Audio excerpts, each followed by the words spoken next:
Talking with Tech is sponsored by Q Interactive, Pearson's iPad-based system for testing, scoring, and reporting. Experience unheard of efficiency and client engagement with 20 top tests, all delivered digitally. You can sign up for a free 30-day trial at pearsonclinical.com/TWT18.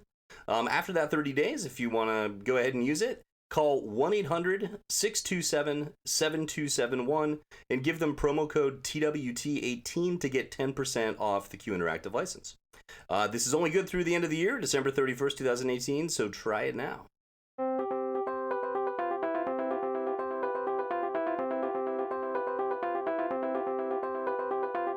Welcome to Talking with Tech. My name is Chris Bouguet, and I'm here with my friend and colleague, Rachel Madel. How you doing, Rachel?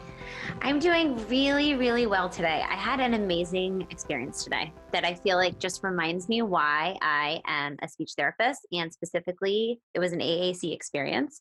I did an assessment today, and this little boy is, he's 5 years old, and he hasn't had any services for 2 years. He had some early intervention services, I guess, that stopped when he was about 3. And he's, I'd say, basically nonverbal. Like, he had some words, but no real functional communication. And he's at a school that has never had any type of interactions or any students that are nonverbal, let alone even with an IEP. It's a charter school. And I spent 2 hours assessing him and trying to figure out, what kind of technology could really help him. By the end of our 2 hours together, he was hopping off the swing and coming over to me to initiate on the device. And it was like, it was perfect timing, because just as I was leaving, this little boy was leaving, and he was saying all these words. He was saying so many words.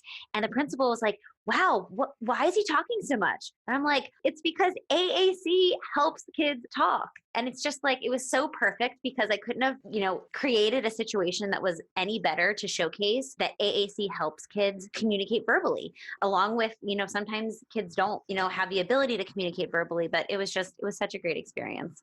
That's so awesome. You're like a myth buster. That experience, like that principal was probably like, what? I had no idea that could happen. And you just totally shine the light on it. That's fantastic. I know. It was super, super rewarding. And everybody there was this energy.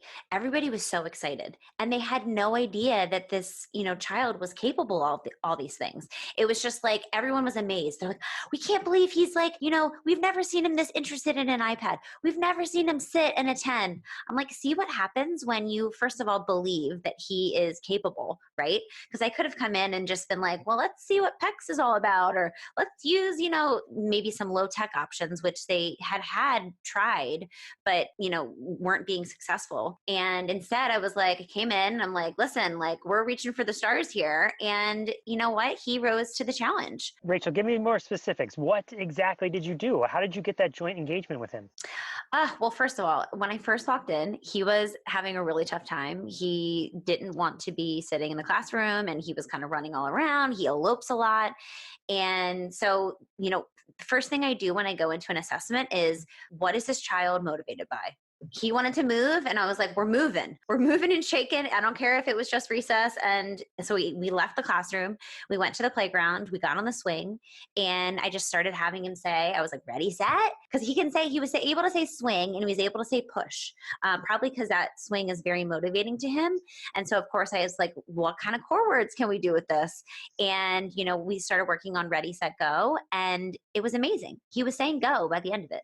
And I was showing him the device, and he was so interested. He kept saying go and stop and go and stop. But it was a really, really great experience. When you say go, was he saying go verbally? So he was hitting it on the device. He was activating on the device, and he was then imitating it. So and then by the end of it, he was still saying verbally swing and push, but he was activating it on the device and then saying go, which was so cool. That goes to illustrate the point that if you're engaged and you're having fun and you're doing something that is student led, then they will do it. They will produce the language. That's such an awesome story. I'm so glad you shared it. I'm so glad you got to have that experience experience. I know. It's just like these are the days and the moments where you just feel so lucky to do what you do, right? Like it's just sometimes they're hard. Don't get me wrong. I'm like some days nothing's going according to plan, nothing seems to be working, kids are throwing tantrums, but these moments where there's such a high level of optimism and excitement about what a child's capable of, that's why we do it, right? It's because we can give kids the tools to do all those things, and it just feels like a really special gift that we have, and I just love it. I love my analogies, right? I love me some I analogies. can't wait. I love your analogies probably more than you do. My analogy there is for anyone who plays golf, right? I haven't played golf in years, but when I go out there, I would hack away, right? And these huge divots, and the ball would go off to the right or off to the left, and I have to yell at 4 so I didn't, hit somebody in the back of the head. I was like terrible at it. But then you'd get this perfect swing, right? By accident, I didn't even know what I was doing, but bam, and I'd hit it straight, and I'd be like, I am Tiger Woods, like that was amazing. And that's what it's like sometimes. I think with AAC is that you know you can get bogged down with frustration and feel like geez, I can't get to all the people I need to coach, and I'm frustrated with administration, or this parent's not doing what they wanted me to do, or I feel like myself can't get to all the therapy that I want to do. And then you have that perfect swing. You had one today. You knocked it out of the park's the wrong analogy, but you get the impression, right? Is that you hit it and you got a hole in one, and it feels fantastic. It does. It really does. And I'm still like, I just had to share. I had to share with you guys because I feel like you guys can all relate to this, and it's the best feeling. It's the driving force, right? It's like it makes all those kind of bad days or even mediocre days worthwhile, because when you have these moments, it's wonderful. You know what I call them? I call them the little moments of awesome. Right? It's a little moment that was awesome. And then when you have that little moment, it's like you said, you can't wait to go back and share it. Like, oh my gosh, I'm going to be able to talk to Chris on the podcast today and all the listeners. I got to share this with everybody, right?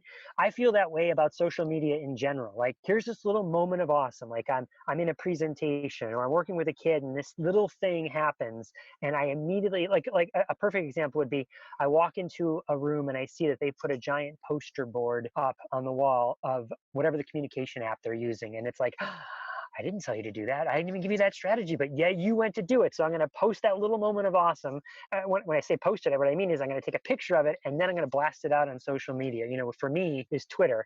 Other people use other tools, right? But you're sharing that little moment of awesome because it spreads the positivity. Absolutely. Well, speaking of social media, that leads perfectly into our interview today. So Chris, I know you had an amazing interview, and I'm so sad that I wasn't able to make it because this lady is so inspirational, and she's a really big name in AAC. So tell us a little bit about your interview today.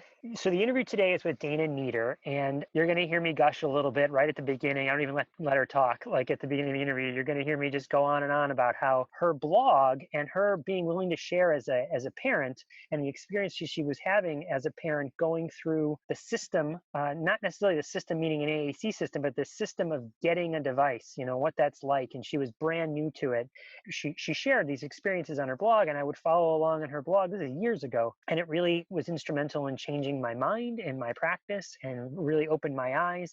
I immediately shared her blog post with teammates of mine so we could have open discussions about them, saying, this mom is feeling frustrated by people who are doing what we're doing. Are we causing more frustration? That's not why we get into this gig. You know what I mean? No one goes into speech therapy and going like, yes, I'm going to be rich. You know what I mean? Like, you want to have a good salary, right? But no one thinks, you're going to be Bill Gates. You know what I mean? When you come out at the back end, you go in because you want to help kids, and you want to help families, and you want to decrease frustration. You want to help people communicate. And when I was reading her blog, I kept thinking, I'm not sure my current practices are helping. They might actually be hindering. And it was really her work, her willingness to share changed my mind. And so blogging in general is amazing if you're reading certain blogs or if you're writing your own blog. But it specifically changed me. Well, and I think anytime you can get insight from a parent, I feel like there's a lot of sharing amongst speech therapists, which is amazing. And I'm not discrediting that at all.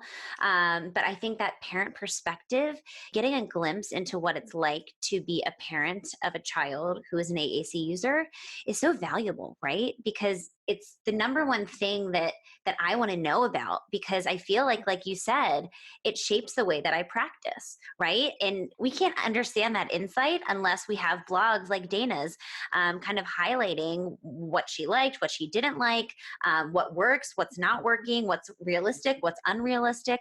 So it's so awesome. We talk a lot about sharing and putting yourself out there on this podcast. And I think this is just another example of the more we share our experiences, it elevates the entire community. And I think it's just such an important part of what we do. I myself, I have a blog, and I was talking to you, Chris, before we hopped on air, about how blogging for me, it solidifies these concepts, right? So I have these ideas and they're kind of swirling around in my head, and sometimes they'll like pop out during conversation, little bits and pieces. But when I write a blog article, it's like, okay, like I have to sit down, I have to organize my thoughts, and I have to tell a story.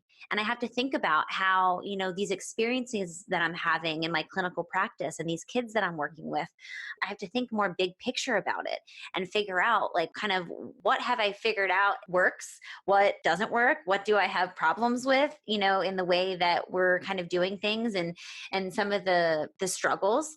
And I think that it's really cool because, I could do that in a journal at night on my own free time, and that would be effective. But the fact that I've decided to kind of go public with that information, it's a little daunting at first. I won't lie. The first time I published my first blog article, I thought, oh man, like now people are going to read it. Yikes. It was this like tinge of nervousness. But obviously over time, I've had my blog for 3 years now, so I'm desensitized a little bit. But all the people that could potentially benefit from that, it's amazing. And why not share that information? Why not share my clinical knowledge and experience in hopes that it will help a family or a teacher, another SLP. So it's just really cool. The whole blogging sphere that exploded in the last 5 years, especially, I feel like. And I just think it's a testament to everyone's sharing, which I think is a good thing. Yeah, I think the word that really sticks out in my mind when I think of blogging is it's reflecting. We don't take enough time. I don't think any professional takes enough time to reflect on your own practice. So, I come home and I'm frustrated because of what happened today, or I'm happy what I did today, but immediately when I walk through the door, I've got 2 kids, I've got a wife, I've got a whole life, and all of that stuff then swallows me up, and I'm spending time with that. When you're blogging, it's explicitly taking the time to reflect on your practice. And when you do that, when you reflect, that's how it really sinks in for you to learn it. At least I think it happens a lot quicker when you take the time to reflect. I suppose there's other ways it could stick with you, but by taking the time to outline your thoughts in that way and really putting yourself out there that way, it's forced self-reflection. And then, like you said, you could put it in a journal, right? But why not lead with sharing? Why not put it out there for everyone else? And like you said, I can see people going, yeah, but then people will be critical of me. Well, like you said, you had a blog for a number of years. I've had a blog and a podcast before this one. The number of negative experiences I could count on 2 fingers. You know what I mean? Like that 10 years worth of doing this stuff. And most people, the vast majority, more than 99% of people are super encouraging. They want to learn from you. They want to share their own stories back with you. So I always keep that in my mind. Lead with sharing, put it out there for the world. I really love that. Lead with sharing. So I wanted to touch on a little bit, how do you go about starting a blog, right? We're just like really encouraging this leading with sharing. What if I, I'm an SLP and I want to start, blogging? How do we go about that? And I think one of the best ways you can do that is, reach out to somebody who already has a blog. And you can either just have a conversation with them and say like, listen, I'm really interested. I love your work. How did you get started? Oftentimes for people who have blogs, they're very willing and open to have you contribute. So if you want to, have a guest post, and you can share your unique experience with them, Practical AAC is an amazing place to share. And I know Carol is always looking for new perspectives and, fresh content. So I think there's a lot of different ways that you can start getting your name out there. Even something as simple as a school newsletter. If you're working in the schools and there's a school newsletter, you can just write a little blip about, AAC or speech and language development. It doesn't necessarily have to be AAC specific, even that if that's what you eventually want to talk about. We're speech language pathologists for the most part, and I think we have a lot of really useful information to share with the community. It can be as simple as 5 strategies to facilitate communication, or you never know, but finding ways that you can start just writing, I think is the first step. Absolutely. I think you hit the nail on the head. First, just start and write and write and then write some more. Make a list of topics and keep them in a place, and then keep adding to that list. You'll see that if vlogging's for you, the list will keep growing faster than you can write them. Hmm. Pick a platform. So I know I've used WordPress in the past, but my wife was a blogger for many years, and she used Blogger, which is the Google version, which is a little bit easier to integrate, like ads and things like that. At least that's been our experience of it. So pick a platform and go with it. Play around with it and have fun with it. You can always put your ideas down and not hit the share button. I think that's another thing you can remember. Just keep it in draft form if you want, and then eventually hit the share button.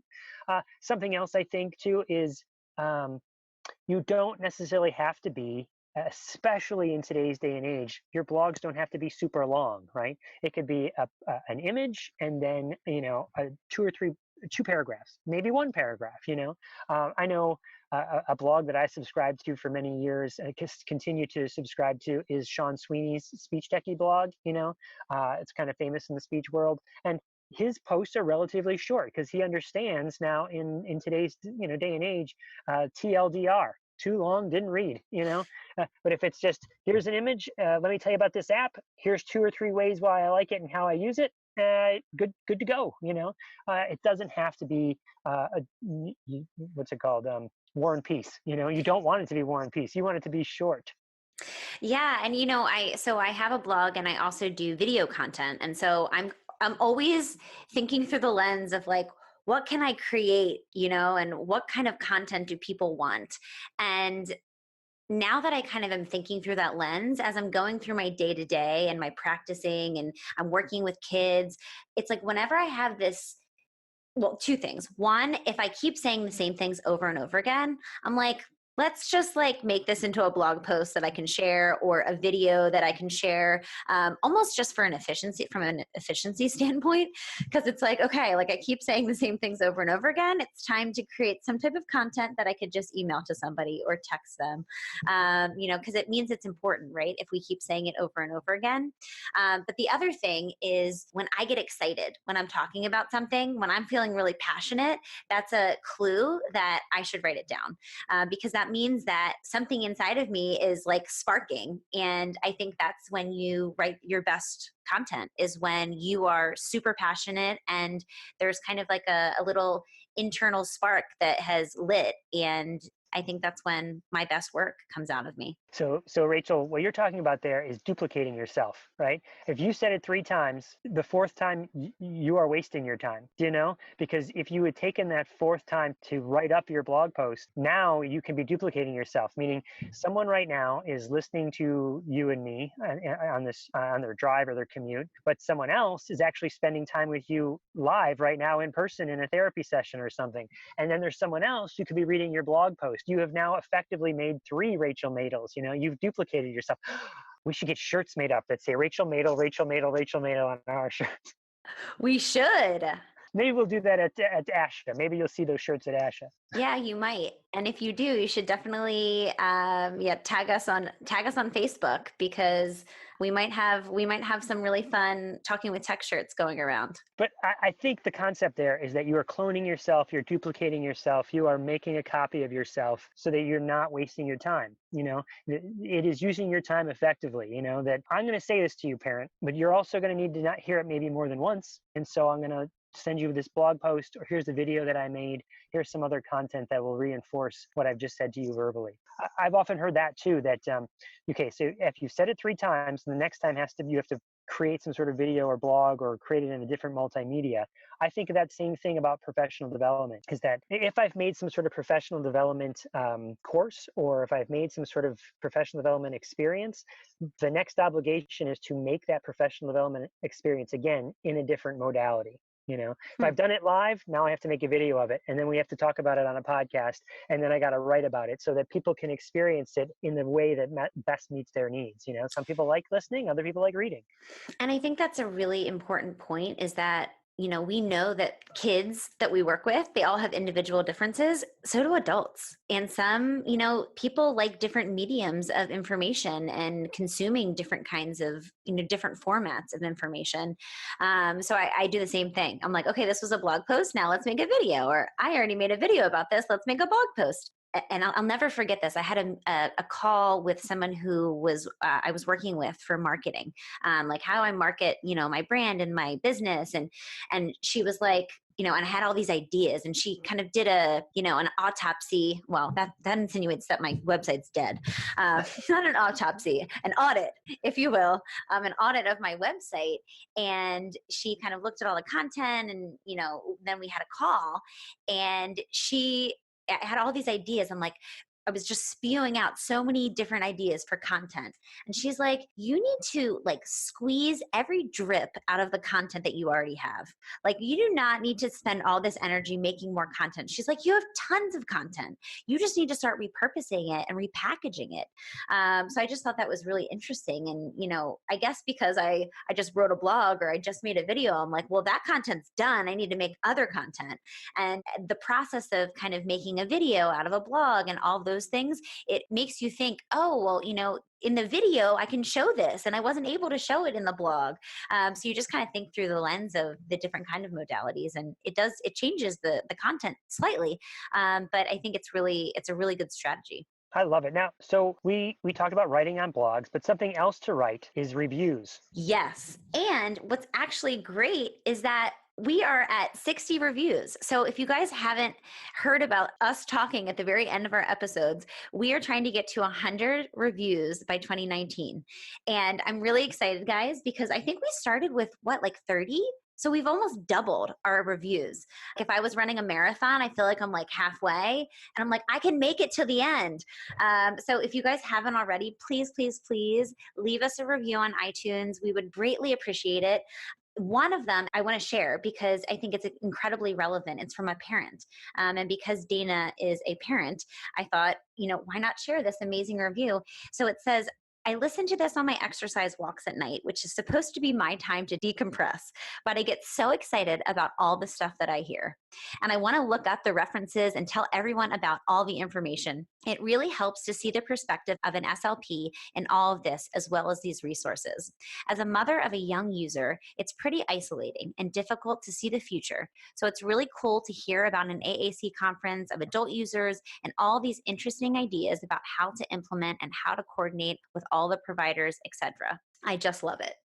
What an amazing review. I love hearing that we have parents listening out there because, I know we have a lot of SLPs and professionals, but we really try to create content that is helpful to everybody, right? Because we know that, it's not just SLPs that need to know this, it's parents and other professionals outside of the speech therapy world. So what a great review. That's so great. Thank you. Whoever wrote that, thank you for writing that. And for all of you who have written reviews, thank you. And for all of you who are about to go write a review, thank you so much. So before we head into the interview with Dana Nieder, here's a quick message from Exceptional Ed.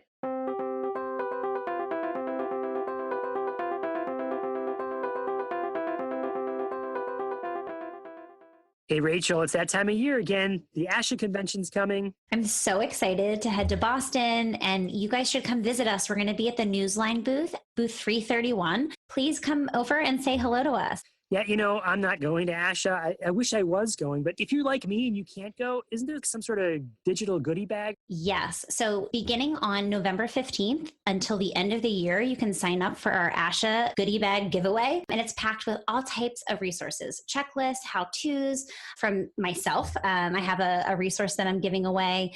Danielle Reed with Sublime Speech, Tracy Sipple, who is a telepractice expert, and many, many more. So go to exceptionaled.com/ ASHA18.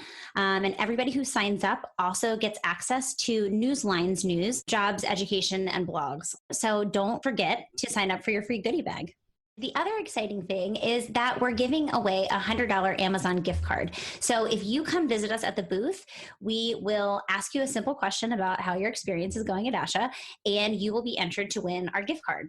So you go to the Newsline booth, which is number 331, when you're at ASHA, and then you can sign up if you're not there to get the goodie bag, but you can also talk to the people there at the booth? Yes. So I'm actually going to be there for some of the conference, and we're going to be doing live interviews. So if you are our lucky winner, you get the Amazon gift card, and then I'm pretty sure that you're going to be featured on air on our podcast. That's awesome. So once again, that link is exceptionaled.com/ASHA18.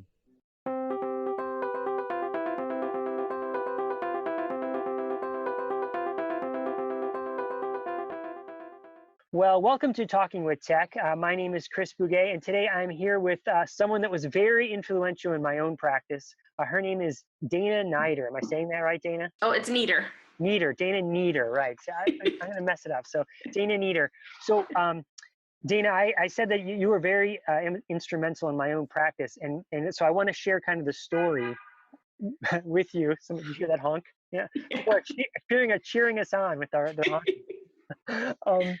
So Dana, I'm a speech language pathologist that has been working as an assistive technology person for, at the time of this podcast, 16 years, right? I often say that I'm a assistive technology person with a speech background as opposed to a speech therapist with an assistive technology background, right? Mm-hmm. And about 6 or 7 years ago now, I was feeling like the way we were providing our assistive technology services specific to AAC, I don't know, there was something off about what I was doing. It didn't feel right. At that time, high-tech AAC was right on the cusp of changing from being a small number of very expensive devices to a large number of less expensive devices. Still, in some people's minds, they would think it's very expensive, an iPad and an app. Some people will think that way, but when you put it in perspective of, AAC and the whole breadth of AAC, it's an inexpensive solution for people. But at the time, 6 or 7 years ago, the way someone would get an assistive technology device, specifically an AAC device, is that they would go through an evaluation, and I was often one of the people that was doing that evaluation. So an IEP team would meet, they would request an evaluation, I would come out, I would then do the evaluation, which meant I would do an observation. I'd talk to the case manager. I would talk to the speech therapist. I would talk to the related service. Rarely, but sometimes we would talk to the parent as well. But usually we felt like we got that perspective from the case manager. Like, what are the parents thinking is what we'd sort of ask. But there was still something felt off about getting a communication device for somebody. And then I came across your blog post. I don't remember the exact title because I didn't go back and look it up. But what specifically was the word that stuck out in my mind was beware of the gatekeepers. And I read this blog post. Remember, I'll never forget. It was probably like 11 or 11:30 at night on my couch. I'm reading through this blog post that you wrote. And I was like, yeah, that's me. I'm a gatekeeper. She's talking about me. And I got choked up when I was reading it because I was like, that's not who I want to be. And that's not what I want to do. And the point of your blog post all those years ago was that there were these people that were sort of saying who deserves to have a communication device and who doesn't. They were gatekeeping because maybe they thought their job was to protect the taxpayer money, like who gets the devices and who doesn't. And so what I did is I took that blog post and I sent it out to my other teammates, and I said, everyone read this, because is this how you feel too? And it opened up a whole discussion for our team about what our role is. And of course, we all had varying roles and varying viewpoints, but it was really instrumental in my own practice saying, yeah, I'm not going to be that gatekeeper anymore. So I just want to start off with this whole interview with me rambling about gushing over how your blog post really changed my perspective. So thank you.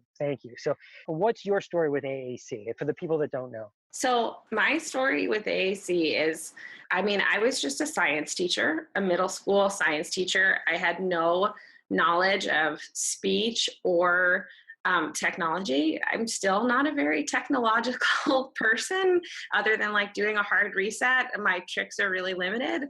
But when my daughter was born in 2008, shortly thereafter, we realized she had some delays. And around the time of her first birthday, we knew like they're not delays. This is a disability of some sort. It's more significant than just the kind of slow end of normal milestones. And she started early intervention. She had a whole bunch of tests and complicated medical background. But by the time that she turned 2.5, she had been receiving services for over a year. I think she started speech around 10 months old, speech and feeding.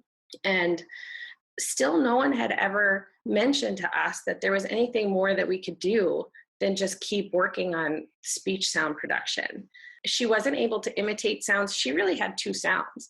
So we had really no expressive language at all. And it was in a parent support group meeting that somebody said, oh, you should go talk to the assistive technology guy.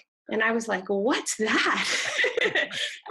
And similar to you describing reading late at night, I think I was up that night after the meeting just feeling like the whole world was opening with every page that I clicked to, and thinking, why has nobody said anything about this? How come nobody's mentioned this as the months and years have gone by without any sounds?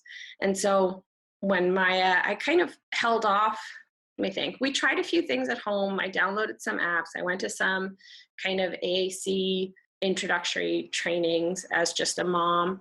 And I was really holding on hope for preschool, thinking once she gets to preschool, they'll know what to do.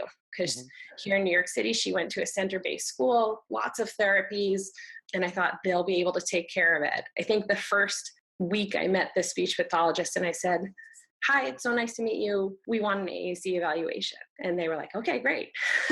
But it was through the evaluation process that I unfortunately realized that the system wasn't set up to believe the way that I had come to believe already.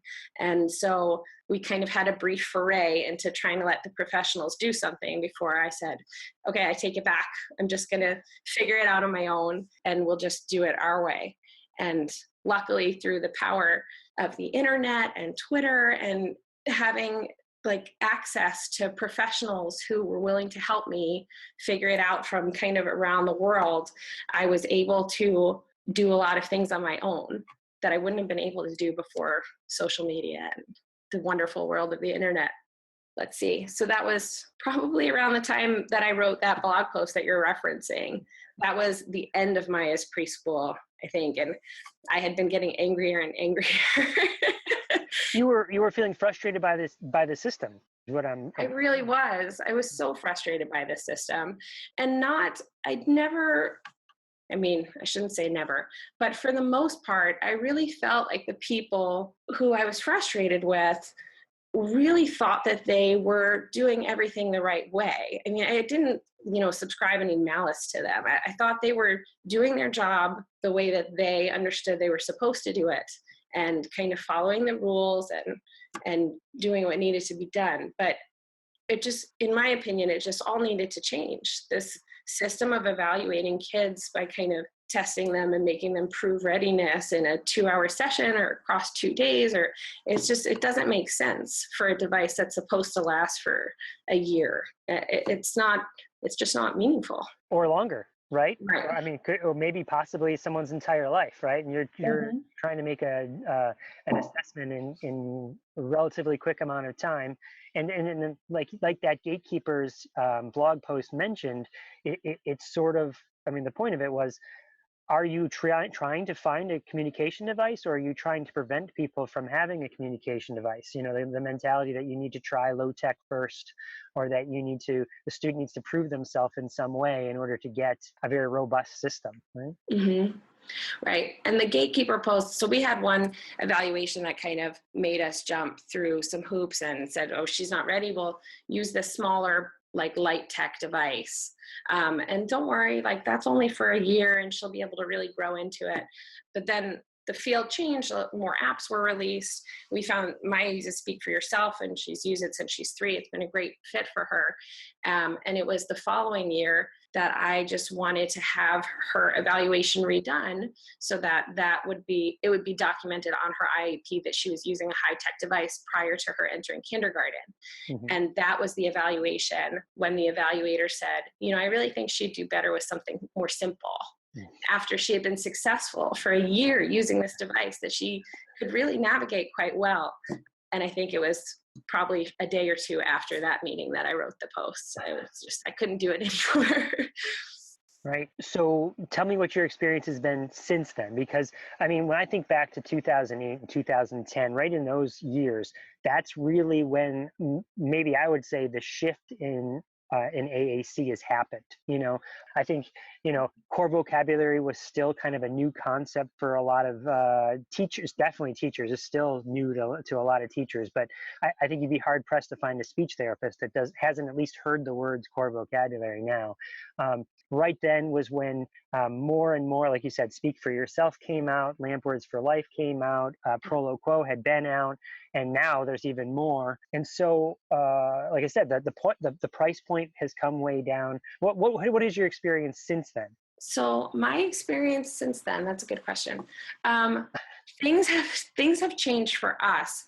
Part of the changes that have happened for us have been that as Maya has become more of an independent user, there's a little bit less urgency on me to do so much all the time. So whereas in the beginning, I think for most parents of children who use devices, especially when the parents are kind of the driving force behind the AAC use, there's so much worry about whether carryover is going to happen at school, which I know is kind of the opposite of that a lot of speech therapists deal with. Oh my gosh. Yeah. I think most speech therapists are like, no, we're trying to do it at school, and getting the carryover at home is what's hard. So. Yeah. No, as a family who kind of drove that bus on our own and got the device, I was always concerned with, are they going to use this at school? Are they going to take the time to figure out how to use it? So right in the beginning of the year, I would go in and do like a very small training for the classroom staff. And then I try to meet with the speech language pathologist and do a training there. When she was in preschool, I was making modified material. So I was making like word maps, and I would say, send home the book you're going to do, and I'll cue it up for you. And so now Maya's 10, she's really able to handle herself. If she wants to show them where a word is, she will. More likely she will not show them because she doesn't want to, but that's also her choice. And so there's a little bit less urgency for me. And I think also as she's gotten older, this is just something that she has all the time. It's not optional. The people at school are used to seeing it with her. So all of that kind of fear, is this going to get left on a shelf? Is this going to get taken away by somebody who doesn't know better? It's a lot less scary as the years go by. So You're past all that. All that. Yeah. Yeah. Can I ask, how do you think you got past that? And let me preface that by saying, like, you said you did a lot of work at home. And so you mentioned that one strategy there specifically were the word maps, right? Can you describe that a little bit more? What is a word map for parents that are like, what's that? Oh, well, for us, it was a way for the teachers to kind of see how to find the words that were relevant to their activities. And honestly, it's probably a little bit obsolete now because most of the apps have pretty good word finders in them or search features, depending on which system you're in and what it's called. But back then, the search features weren't so great. And so I would spend a lot of time at home kind of taking screenshots and pasting them into books to say like, oh, you're reading, Brown Bear, here's where you find brown. I'll glue the icon sequence in so you can find it. So I was just trying to make everything as easy as possible for anyone who wasn't me. Like, let me do all of the heavy lifting so that all that you have to do is kind of the more rewarding part of like getting to use this with her and seeing how cool it is. And I think still now that's kind of my big philosophy when it comes to families and professionals partnering is whoever the person is who's kind of driving the bus, you've got to do 90% of the work. Like until you get buy-in, you just have to make it so that it's almost harder for somebody not to use it and then have to admit to you they didn't use it instead of for them to have to really do anything complicated to incorporate it at all. So how do you do that? I mean, what is, when you say 90% of the work, what is the work? You know, like you said, making the word map is one strategy. I know from reading blog posts beyond just that gatekeeper one, you modeled the heck out of things, right? I mean, that has been your mantra on your blog, is model, model, model, right? I mean, I don't want to put words in your mouth there, but that's just my impression from reading it, you know? Yeah, I mean, certainly, especially at home.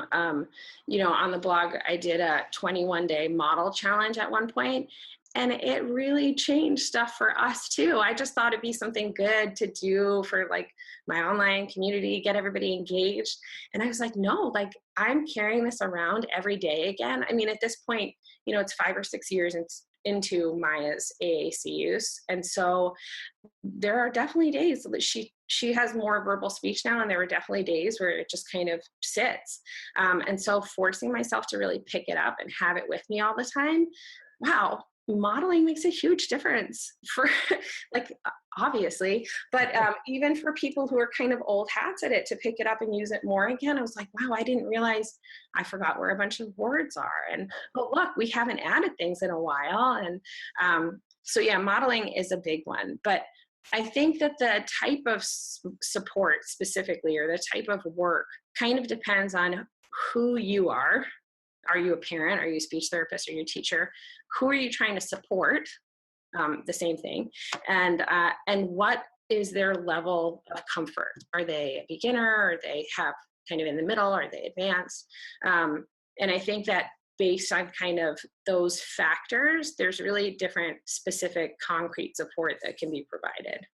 So like, for instance, you mentioned brown bear as a strategy. So if you were brand new and had never really used a communication device, you're a teaching assistant in the classroom, but the parent may have provided the word map for you for brown bear, and you say, let's explicitly do this, you know, just do this reading activity. Is that sort of an example where someone who has more experience, you don't have to give them that sort of materials? I don't know. Is that Sure. Yeah, I agree with that in terms of concrete support, but I kind of think you almost need to rewind a little bit, because before you can say to somebody like, here are some specific activities you can do, you have to like get them to want it so bad.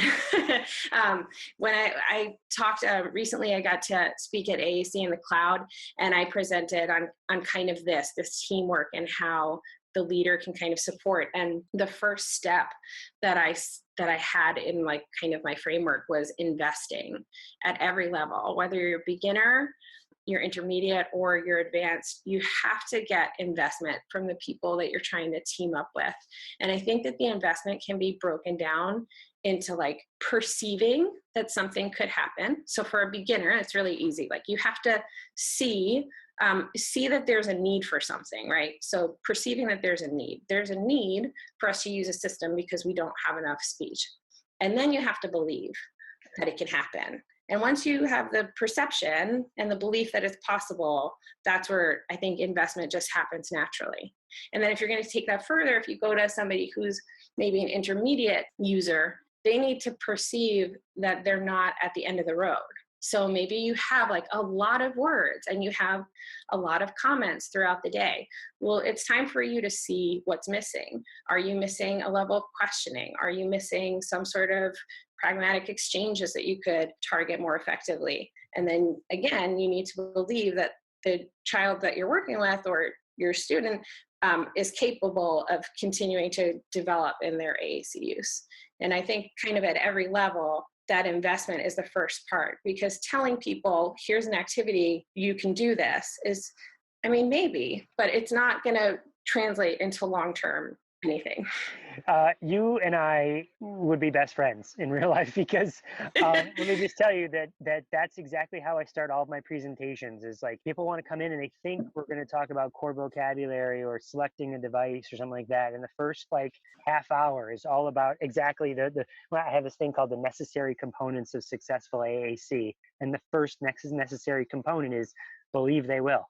and it's all about the presuming potential. And I love what you said about the need, and the way you described it is so perfect. It's like, okay, once you've met that need, then what's the next need? And then Mhm. once you met that need, what's the next need?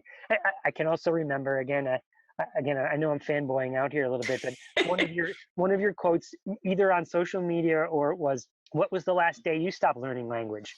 Like, what's the last word you learned? Because there's always more words to learn. You never stop at any age. So you can't say someone's 21 or 22 and they're too old to learn a communication device. Like, no, Right. that's bonkers. You got to keep going. And there's a need there, and keep teaching it, right?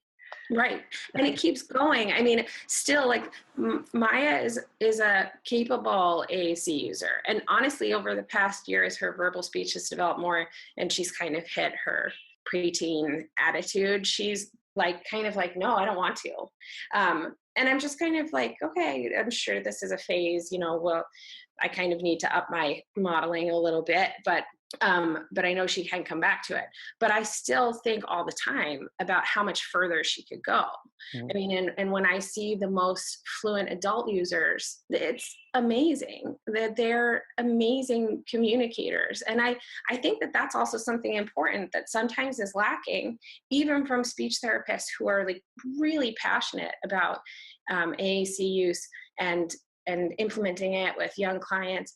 Like, they need to watch some adult AAC communicators, and they need to really see what they're working towards, because it's easy to kind of get lost in the day to day and feel like, okay, look, we did it. We've got these great sentences. But you got to aim high. Yeah. Again, that is such excellent advice, and it's something that I've tried to challenge myself with, is spend as much time with people who have come out the back end being successful users, because you can learn so much from that. And like you said, give you a perspective. It's sad because there's not enough. Like, we've been doing this podcast for a year, and I think we've had 2 users, as guests, because I'm sure there's more out there. It's just hard to find them. And then there's that whole thing of like, okay, just because you are a successful user, it doesn't mean you're obligated to teach anyone else. Do you know what I mean? It's like being good at basketball doesn't mean you have to be a basketball coach. Do you know what I mean? Yeah. You're good at it, and you put the time in and practice, and now you get to live your life. So it can be hard to find those people, but you got to seek them out, and you got to spend time with them so you can have this perspective that we're talking about. That's awesome. So going back to AAC in the cloud, you had talked about like building a team and being a leader of the team. What else did you talk about at that conference? I kind of went through, let me think, what else did I talk about? I talked kind of specifically about each one of those levels with the beginning users, and kind of not really beginning users, beginning team, intermediate team, and advanced team, the team that's supporting those different AAC users, and kind of work through what I thought of as like a 4-part framework at each stage, which was the investing that we talked about, then empowering the person. So first get them invested, then empower them by making them feel like they're able to do it. I think a lot of that comes from watching videos, because I was really intimidated by the idea of modeling. Like almost like analysis to paralysis, like what verb tense do I model? What if I want to say goes, but I have go open? Do I need to, every little detail felt make or break when you're trying to teach language. And when I was doing this, since then I've gotten a degree in speech language pathology, but back then I was a former science teacher. I had no idea what I was doing, other than really wanting to do a good job. And so, but watching videos online, and now there's so many more, but I just found videos of modeling, and I was like, oh, like it's just like talking and pushing the button. I can do that. Right. That can happen. And so investing, empowering, valuing the team member, which I think can be challenging. And I think almost it can be more challenging the longer you're in the field. If you're kind of have had a lot of as a professional, if you've struggled to get families involved, and you feel like you have another family that's not really getting involved, it's easy to come in and be like, oh, this is happening again, rather than really listening, because wow, families have a lot going on. And then also providing that specific support at each stage after you've kind of listened and figured out what would make this easiest for the person that I'm trying to get on board, and then trying to provide those things. So during the talk, and the PowerPoint and the videos all online at the AAC and the Cloud website, but I spoke kind of specifically about how to support people at each level. Maybe a way to think of that is there's that old probability thing where you flip a coin, and you think every time you flip a coin, it keeps coming up heads, that the next one's going to be heads. But the chances are that every time it's still 50-50 what it's going to turn out to be. And so maybe that's a perspective that we can have. It's like, oh, like you said, here's another parent, or here's another family that I'm going to tell them you should be model, and here's some videos, and let me show you how to do it. And they're not going to do it. And then get frustrated, and to the point where you are like Spider-Man. You're precogging. You're thinking beforehand what's going to happen. You know what I mean? Your spidey sense is going off, going, yeah, this family's not going to do it, so I'm not even going to give them the resources. I'm not even going to try. But it's like flipping the coin. You have to remember this is a new family with a new set of circumstances, and they might be the family that does it. And if they don't, what can you do differently, right, to help support them?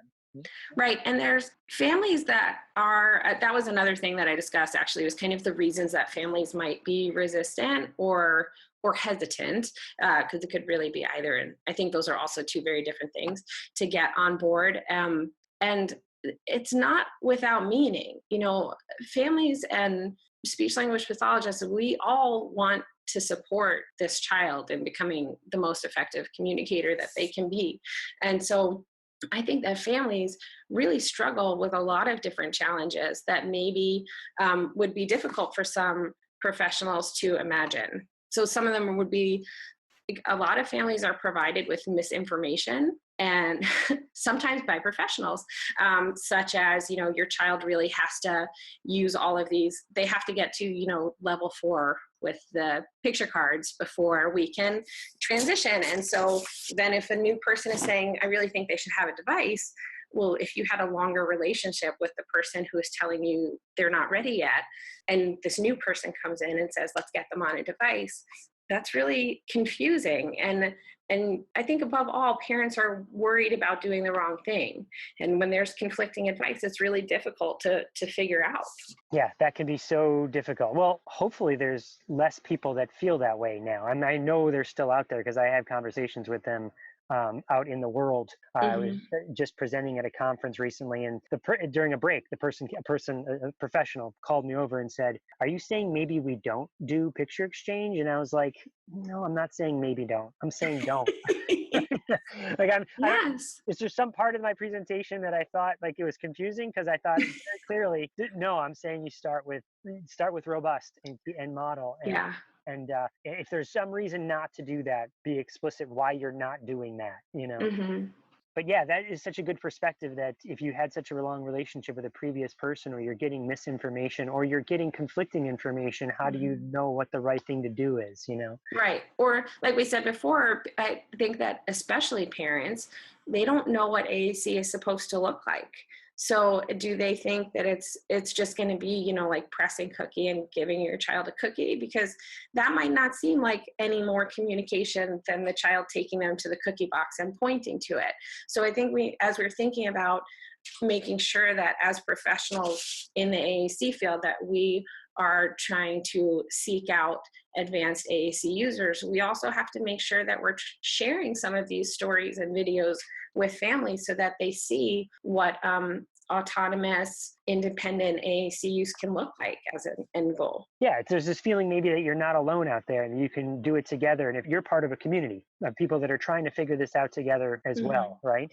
Your blog, for instance, was an example of that. You could go and you could read whatever another story of another parent, another family is doing, and you could say, well, that family's sort of like my family, so maybe I can do what they're doing, right? Is that kind of what you're getting at? Yeah, and I think that the same way that I think it's really important for people who use AAC to find a community of other people who use AAC, because I think that that's a common like cultural kind of reality. Like that is Maya is an AAC user, and she's primarily not a speaker. And so she has more in common with that community than I have with her in that regards. And it's important for her to get to know people in that community through camps or through programs. And similarly, I think it's important for families to be able to connect with other AAC families to understand what this looks like. And yes, we have the same challenges, and keep going, and, to encourage each other and to push each other when we need to be pushed, and also to kind of pat each other on the back when the road feels long.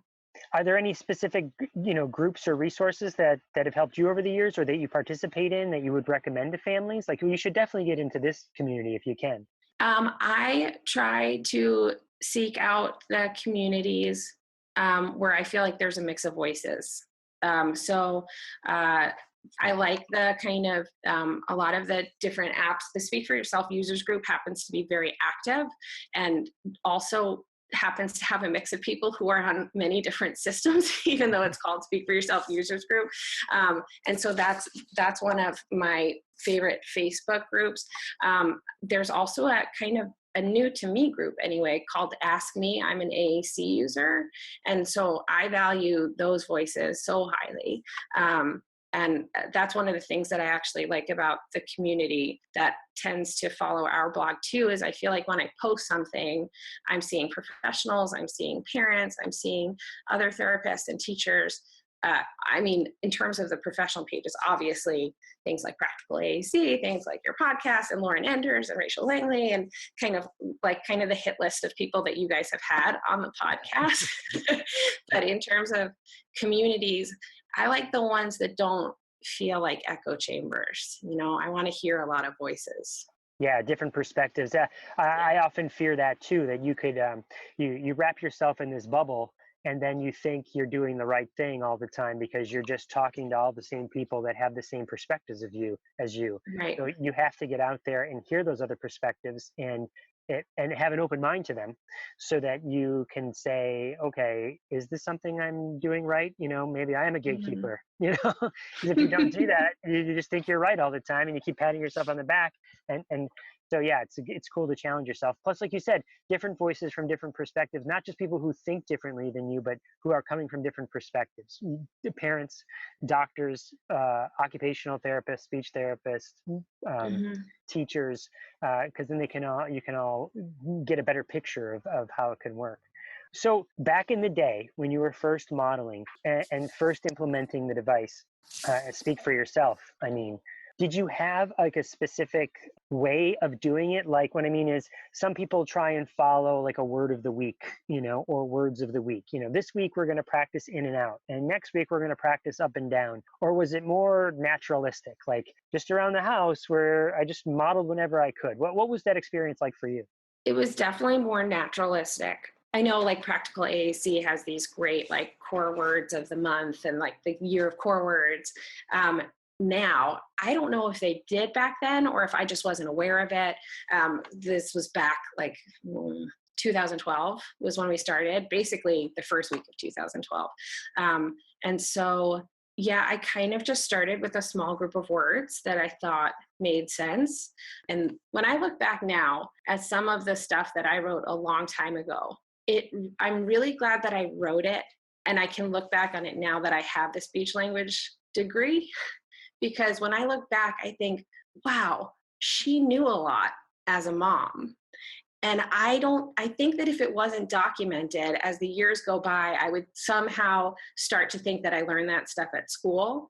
And so I just wanted to add that in to make the point that I look back and I wish that the blog page would like change color when I started the master's degree, so that you would know like anything before this point was just a mom, because parents can do so much. And now I've kind of forgotten what I was talking about before that. Oh, we were talking about modeling. So yes, our modeling was pretty naturalistic. We started with a small group of words, and they were good words: eat, drink, help, more. I think we had please and thank you in there, which I know are kind of debatable, but they were important to us. So we had them. And one of the nice things about Speak for Yourself was that there is that babble button. So Maya was able to kind of unlock all of the words herself and poke around in them. And the beauty of letting a child have access to so many words was that it kind of released me from a little bit of the pressure of making the decisions of what to unlock next, because she found weather and she would go back to it over and over again. And so then I was able to unlock the weather words and make sure that she had access to them. And I didn't really understand the power of that feature until she started exploring it and showed me how powerful it could be.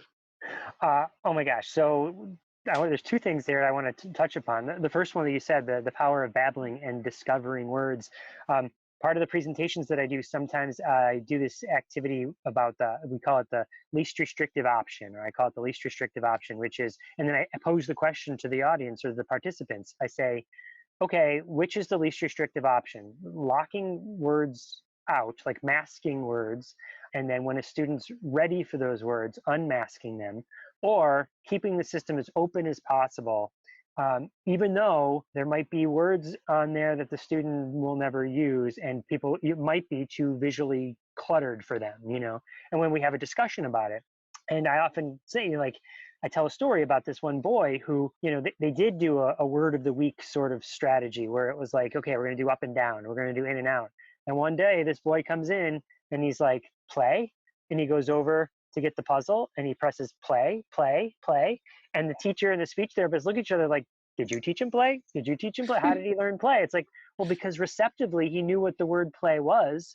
And then when he babbled and played around on his device and stumbled across that word, not even consciously, but I paint the picture like it's conscious. He went, oh, I know what that word is. I know what it means. And now I can use it.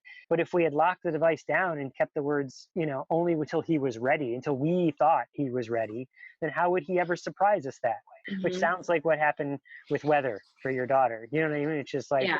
You didn't make me prove that I need to know what weather is. I discovered it on my own, and then we started using it, and now that's stuff I talk about, right? Right. So there's that whole point. But then the whole other point that you mentioned that I want to come back to is the whole idea that parents are experts. You know what I mean? And that it's not necessarily some doctor that knows what to do, or someone who has got a speech language degree that knows what to do. Especially in today's day and age, you can really educate yourself. You can take a leadership role and find everything you need to find. It's out there. It's certainly helpful. It's a catalyst if you have professionals that can help you along. But you are the master of your own domain there. It's not like the old days where you'd have to get the right book or something. You know what I mean? There's just a plethora of information out there that can steer you in the right direction for free. The only issue would be time. Right. Yeah, no, I totally agree. And it was back in 2012, there were even more limited resources than there are now. But now there's so many Facebook groups, and there's a podcast, and there's so many pages. I mean, back then I was like voraciously reading everything that Carol and Robin would put out on Practical AAC, like hanging on their every word because they were there. And there were a few others that were out there. And then people who would help on Twitter, which I hardly use at all anymore, but I remember being like, you have to learn Twitter because people respond to tweets. They might not respond to an email, but they respond to tweets because it's quick. And the community is really amazing. I think that people, especially if they can feel it's a family who's trying to find their own way because they have to, or a professional who is trying to learn to be a better professional and support their clients, people are willing to help. You ask a question and somebody will answer you or send you a resource or direct you to a link.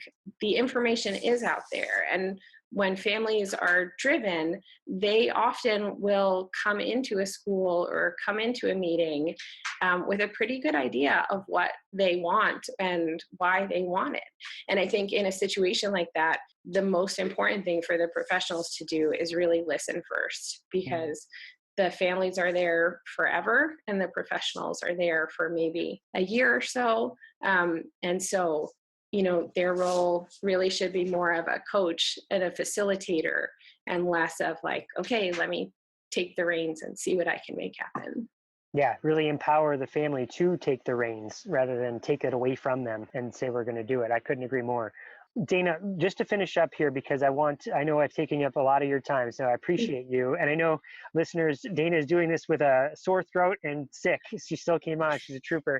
Let me just finish up with the idea, this question that, what made you want to start the blog? Well, first, let's tell everyone know what the blog is, because there's probably people going, Chris, will you just ask her already? What is her blog? I don't know what it is. So can you tell us about that and why you started it and what it has meant to you? Sure. The blog is called Uncommon Sense, although I think technically the website is probably Blogspot, maybe. I don't know. It's a really old, just like simple blogging platform. But if you Google Uncommon Sense Maya, you'll find it. The Facebook page is much more active these days than the actual blog is. But I started blogging just because I was pregnant and my sister lives a few states away, and I wanted her to see the nursery and baby pictures and just have an easy way to share with my family. And then it kind of turned into like, okay, well, we're dealing with some delays and here's the update from the doctor's appointment and the therapies. And then it just kind of kept evolving into a place where I was sorting out my thoughts. I was kind of processing appointments and situations. And then over time, it kind of became more of a split of like, sometimes I'm processing and kind of writing would kind of give me a little bit of a distance. So say the gatekeepers, I just knew I was frustrated and things weren't working, but it's when I sat down and kind of wrote it out that it made sense to me. Here's the problem that I'm seeing. Here's what people should do about it. Here's how I'm going to move forward from this frustrating experience and what I would want to say to myself if I came across it again. Yeah.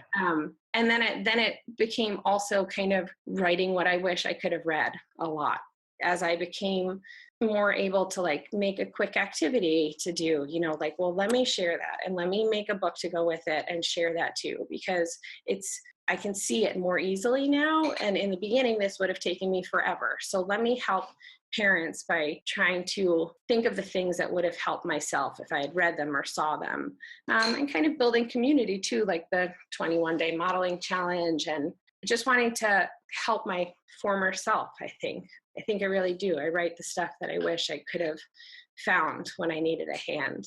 I think in today's day and age, this might be my own little soapbox here, but social media kind of gets a bad rap that, the president tweeted and now we all have to have this conversation about it, and their celebrity did this on social media, or it's sucking up all of our time. And it often shies away from the awesome stories that you're telling, our perspectives. These communities are forming that otherwise would not have existed in today. It exists now because you can get people from all over the world to have these shared perspectives and share stories with each other, empower each other to make change in their life that they might not have otherwise done. So thank you for spending the time doing that. Like I said, I know it changed my life and my practice, and I know it's changed others as well. So thank you very much. I said that was gonna be the last question, but I have one more. What's next for you with your AAC journey? Like you said, what's the next need? But is there something you're curious about or you're thinking about with AAC? Well, I think there's a few different questions in there. So kind of like, what's next for AAC? Like, well, for my personal family, which is kind of how this started for us, Maya has kind of moved from being an alternative communicator to being an augmentative communicator, and that's proving much more difficult for us than I anticipated. Using AAC when you don't have another way of communicating was very natural, and using it to supplement or clarify her speech as she's not as interested in participating. And so I'm kind of having to think for my family, like, okay, well, let's try to start this part of the journey. Like, let's see what this is going to look like and how do we do that? For me, in terms of like being out there doing AAC stuff and connecting with other professionals, I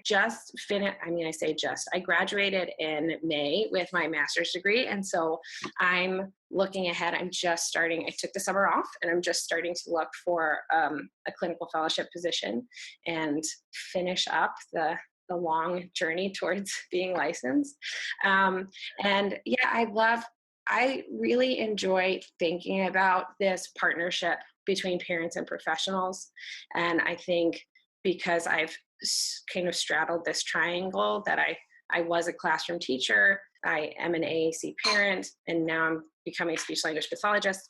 I just really think that each part of that triangle has such unique strengths, and is able to kind of access and support an AAC user in a really unique set of circumstances and ways. And I'm really interested in trying to figure out the best way to strengthen that triangle in order to really facilitate the generalization and independence of AAC communication.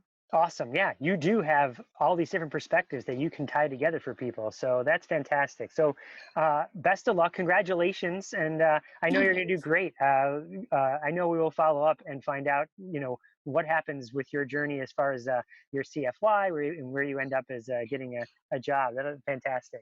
Dana, thank you. Thank you so much for taking the time to be with us today and for participating in the interview and for the blog and for everything else. Really, thank you. This has been great, and I've really enjoyed listening to the podcast too. I probably won't listen to this because my scratchy cold voice will bother me too much, but I really enjoyed all the other interviews, and I'm so glad I'm a podcast person, and it's great to have an AAC one out there. Well, you're very welcome. Thank you so much.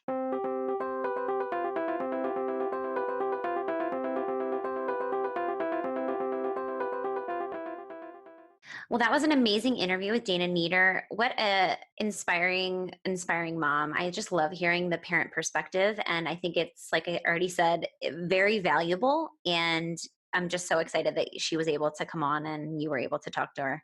Yeah, I hope that people who listen to this will go back and share this episode with other parents. This parent went through what you were going through. Go back and read her blogs. And it's really inspirational that way. And really there's a spirit of you can do it, So speaking of you can do it, you're going to ASHA, right? People are going to ASHA? Yep, I can do it, and I'm going to do it. I'm going to ASHA, which I'm really excited about. Lucas is going to be there too. We're going to really miss you, Chris. I know. I wish I could be there. One day the trio will be together live in real life. But yeah, ASHA's coming up, and I'm presenting on autism in AAC, and also going to be on a panel, which is really exciting. But we're going to be doing lots of really amazing things for Talking with Tech. So one of those things, which I'm pumped for, is we're going to be doing live interviews. So we're going to be gathering all of the amazing speakers and just like doing quick interviews at our booth, which is going to be at the Newsline booth at the exhibition hall. So definitely stay tuned. We're going to post on social media and our Facebook group about when we're going to be going live. So even if you can't go to ASHA, you can sort of go to ASHA. Hey, so Rachel, when you're there at ASHA and people come visit you at the booth, you can show them how to subscribe. You can show them right on the podcast app, like here's how you hit the subscribe button so you never miss a future content. Exactly. And I'm definitely going to be doing that. That's a really great idea, Chris. I'm going to be heckling people to subscribe and to rate us on iTunes so that we get to our goal of 100 reviews by 2019. Just in case people don't know, I mean, hopefully people know this, but if they don't know, subscribing is free. It's not like subscribing to a magazine where you have to like pay a monthly fee, or subscribing to Netflix where it's $12 a month. Subscribing to podcasts is free. This podcast is free. So please share it out, subscribe, and show other people how to subscribe. So for Talking with Tech, I'm Rachel Madel, joined by Chris Bouguet. We will talk to you guys next week.